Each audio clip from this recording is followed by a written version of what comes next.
Dans une vidéo précédente, tu as vu que la probabilité d'un événement, ici par exemple l'événement capturer un mâle, peut se calculer en divisant le nombre de cas favorables par le nombre de cas possibles. Ici, il y a 16 cas favorables puisqu'il y a 16 mâles dans la population et il y a 20 cas possibles puisqu'il y a 16 mâles plus 4 femelles dans la population. Donc la probabilité qu'un individu, qu'un papillon capturé au hasard dans le filet soit un mâle est égale à 0,8, ce qui correspond à la fréquence relative des mâles dans la population de papillons. Dans cette vidéo, on va voir un autre moyen de calculer une probabilité. Ce moyen consiste à déduire la probabilité d'une probabilité que l'on connaît déjà. Pour illustrer ça, on va travailler sur cet échantillon d'insectes qui ont été capturés à l'aide d'un piège enterré dans le sol. Tu vois que ces insectes appartiennent à deux espèces, l'espèce A ici en rouge et l'espèce B en marron. On peut représenter l'ensemble des individus appartenant à l'espèce A par ce cercle rouge. On peut aussi représenter l'espace échantillon qu'on note oméga et qui est, je te rappelle, l'ensemble de tous les résultats possibles de l'expérience. Ici, c'est donc l'ensemble des espèces capturées dans le piège. On visualise aussi un troisième ensemble, ici en marron, qui représente les individus appartenant à l'espace échantillon, mais qui n'appartiennent pas à l'ensemble A. Cet ensemble, c'est ce qu'on appelle le complément de A, qu'on note A bar. Donc, que représente ce complément de A ? Eh bien, c'est l'ensemble des insectes capturés dans le piège, mais qui n'appartiennent pas à l'espèce A. Donc, ce sont les insectes de l'espèce B. Cette représentation, c'est ce qu'on appelle un diagramme de Venn. Ce diagramme permet de visualiser le fait que tu vas pouvoir déduire une probabilité à partir d'une autre probabilité connue. Je m'explique. On a calculé tout à l'heure que la probabilité qu'un insecte capturé appartienne à l'espèce A est égale à 0,8. Maintenant, si je veux savoir quelle est la probabilité qu'un insecte capturé appartienne à l'espèce B, je vais regarder quelle est la probabilité pour que l'insecte appartienne à l'ensemble A bar. Donc qu'il appartienne à l'ensemble hachuré en marron sur le diagramme de Venn. Et finalement, tu vois sur le diagramme que cette surface en marron, c'est l'espace échantillon moins l'ensemble A.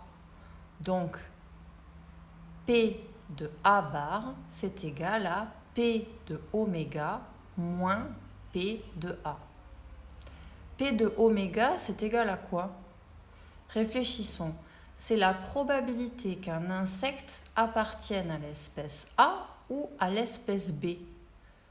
Donc, cette probabilité, c'est 1, forcément. L'insecte capturé a 100% de chance d'appartenir à l'espèce A ou à l'espèce B. C'est justement la définition de l'espace échantillon. C'est l'ensemble de tous les résultats possibles de l'expérience. Et P de A, c'est 0,8. Donc, la probabilité que l'insecte capturé appartienne à l'espèce B, c'est 0,2. Voilà, donc tu viens de déduire une probabilité, P de A bar, à partir de deux probabilités connues, P de oméga, qui est toujours égal à 1, et P de A, qui était connu aussi dans cet exemple. Pour vérifier que tu as bien compris ce qu'on vient de voir, regardons cet exemple. Cette fois-ci, 3 espèces sont capturées par le piège, l'espèce A, la B et une troisième espèce, l'espèce C. À partir de ces données, je peux représenter l'ensemble A et je te demande maintenant que représente A bar, le complément de A, Et comment pourrais-tu déduire P de A, c'est-à-dire la probabilité qu'un insecte capturé par le piège appartienne à l'espèce A, comment déduire P de A à partir de P de B et P de C? Je te laisse réfléchir et continuer la vidéo quand tu penses avoir la bonne réponse.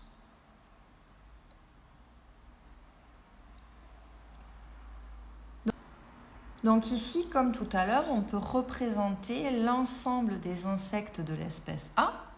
Tu peux aussi représenter l'espace échantillon et le complément de A, qu'on note A bar, qui est assuré ici sur le diagramme de Venn.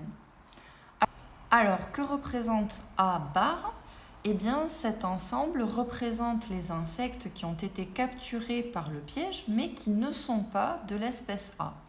Donc, A bar représente l'ensemble des individus de l'espèce B ou bien de l'espèce C.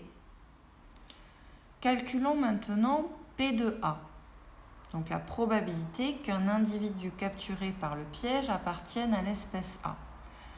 On a vu tout à l'heure, P de A, c'est égal à 1 moins P de A bar. Et P de A bar, c'est-à-dire la probabilité qu'un insecte capturé ne soit pas de l'espèce A, est égale à la probabilité que l'insecte appartienne à l'espèce B ou à l'espèce C. Donc, P de B ou P de C.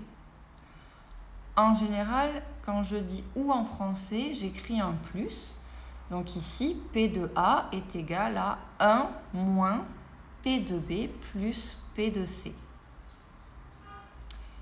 P de B, ici, c'est 4 sur 13. P de C, c'est 3 sur 13. Donc, P de A, c'est égal à 6 sur 13, donc à peu près 0,46. Donc, la probabilité qu'un insecte capturé par le piège appartienne à l'espèce A est à peu près d'une chance sur 2. Donc ici, tu vois qu'un ensemble peut représenter un événement, c'est le cas pour l'ensemble A, mais il peut aussi représenter plusieurs événements. C'est le cas de l'ensemble A bar qui représente l'ensemble B ou l'ensemble C. Voilà, donc maintenant tu es capable de déduire une probabilité à partir d'une probabilité connue en utilisant la théorie des ensembles.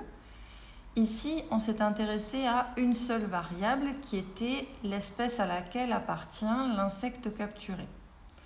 Dans la vidéo suivante, on va discuter toujours de la théorie des ensembles et de son utilité pour le calcul des probabilités dans les cas où l'on s'intéresse à deux variables.